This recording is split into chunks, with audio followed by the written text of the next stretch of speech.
Hi guys, so good day sa atin.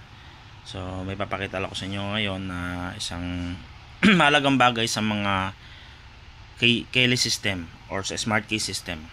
So gamit yung ating iProg Plus, ayan. So meron ako dito nakaset na receiver ito ng Yamaha. Susunod naman papakita ko naman yung Honda. So Yamaha muna. And then meron tayong EPROM reader. So ito yung ating software. So ito guys ay available na sa market. So pwede kayong bumili ng pang-key programming ng Yamaha sa mga nagsisimula pa lang. Okay, so meron tayo ditong papakita ko sa inyo. And then nakakapag-read siya ng KID. Ayan. Ayan guys, auto-calculate siya. So kaya niyang ilabas yung original code ng ating Yamaha. Okay, so pwede rin tayo mag-change code. Ayan. So pwede rin tayo mag-delete K. So halimbawa mag-read tayo ng K number 2. So pwede natin ilagay dito yung K number 2. Pwede natin i-read. Ayan. So mariread niya kung may nakalagay. So nakalagay lang ay 1. Ibig sabihin wala pang nakaregister na remote dito sa receiver na yan. So nakalagay dyan ay K number 1 pa lang. Okay.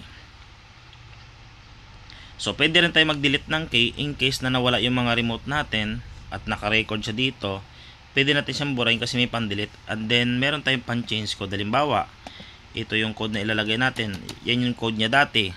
So bago natin burahin pala yan, pwede nating i-save. Kaya niya mag-save ng yan. Pwede nating i-save yan.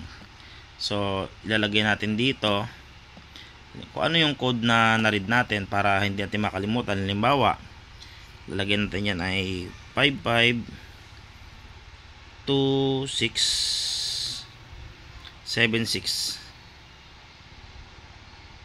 Yan, example lang naman yan. Save natin. So dapat naka-bin. Save natin yan. Okay, so may na-save na tayo. Ngayon, change code tayo. Papalitan natin siya ng 1, 2, 3 4, 5, 6. Ayan. And then change code. So automatic ang magiging code natin ay yun. Tapos ipoprogram lang natin. Okay. So pag program natin at pag nag-read tayo uli, ayan, so nag 100% na siya. So automatic yung code niya ay ito na yon. Ayan, makikita nyo dito nagbago na rin yung kanyang code mismo. So i-read natin.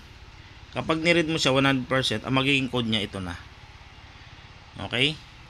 So yun guys, sa mga interesado sa ganitong mga programming, okay, so laptop ang gamit.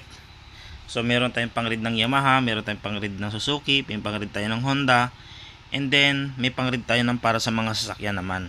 Okay, kompleto na tayo guys. Gamit lang yung ating iProg Plus. Okay?